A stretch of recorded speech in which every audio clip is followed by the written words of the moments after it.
ကိုင်းတာမီတွေဘာကြီးလုံးနေကြတော့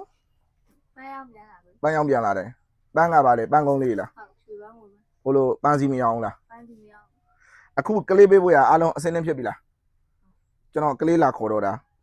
အခုစားဟိုဘက်မှာလေကျွန်တော်မွေးသားမဲ့လူတွေပါပြီဒါပေမဲ့သူတို့ကမွေးသားမဲ့လူဆိုကြတော့ကျွန်တော်သူတို့မျက်နှာမပြတော့ဘူးနော်ဘာလို့ဆိုမျက်နှာသူတို့မှလည်းသူတို့ရှေဒီကလေးအတွက်တာဝန်ယူပြီးတော့မွေးစားမှာဆိုကြတော့လေမွေးသားမွေးကန်နဲ့မွေးရမှာဆိုတော့လေ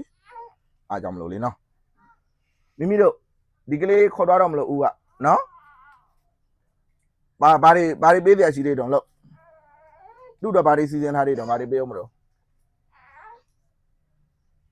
ကျွန်တော်ပြီးရင်ကျွန်တော်ပြောအောင်မယ်နော်မပေးပြရှိရလေးပေးလိုက်သူ့အတွက်အဝါတော့လုံးလို့မရတော့ဘူးမပတ်တက်လို့တော့မရတော့ဘူးနော်ဘာလို့ဆိုကြတော့ဟိုသူတို့မှလည်းဒီမွေးသားမဲ့လူမှလည်းသူတို့ရဲ့ဒီကလေးရဲ့ရှေ့ရေးရှိသေးတယ်သူရဲ့မိသားစုအတိုင်းဝိုင်းပတ်ဝန်းကျင်ရှိတယ်လေအားကြောင့်မလို့နော်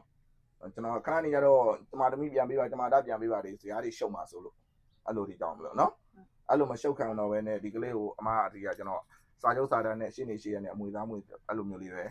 အမဟိုကျွန်တော်တို့မိဘမေတောင်းနေပါလေပို့မှလည်းမဟုတ်မိသားစုတစ်ခုတည်းကိုယုံကြည်စိတ်ချတဲ့မိသားစုတစ်ခုတည်းကိုအမွေသားမွေကန်လေးနဲ့ထည့်မှာနော်ကိုင်းကလေးမရှိဘူးဆိုကြတော့အမတို့ကဘာလို့စားဖို့စီစဉ်ထားလဲ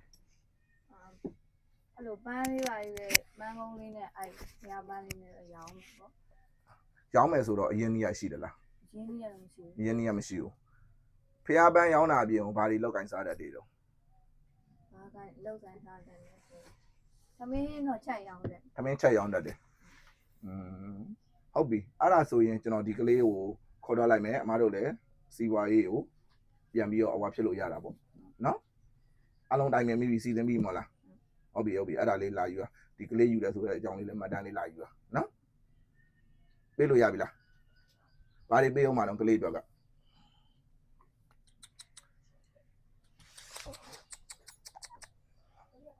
စီစဉ်ထားလား ဖွားသေးမရသေးဘူး ဖွားသင်းမရသေးဘူးဖွားသင်းရတယ်လေကျွန်တော်တို့လူကြီးတွေနဲ့ဖွားသင်းကဒီဘက်ပဲထွက်ရမှာလားဟုတ်ပြီဟုတ်အဲ့ဆိုရင်ကျွန်တော်တို့ဒီမှာအဝါပေးလိုက်မယ်နော်မွေးသားမဲ့လူတွေလက်ထက်ပေးလိုက်မယ်ကြိုင်ချစ်စရာလေးကလေးလေးကအားလုံးမင်္ဂလာတစ်ပါးဖြစ်တော့မှာမွေးသားတဲ့လူအဲ့ဆိုရင်တို့မွေးသားမဲ့လူခေါ်တော့လိုက်တော့မယ်နော်ခေါ်ခိုင်းလိုက်တော့ပေးလိုက်အမတို့ပေးလိုက်ရပေးရမယ်ဥစ္စာလေးတွေအမလေးဖျားအမညီမလေးကိုခေါ်တော့လိုက်မယ်နော်မွေးသားလိုက်ပြီနော်ညီမလေးကိုအဝါပေးအောင်မလားအဝါပေးအောင်မလားမပေးကြဘူးလား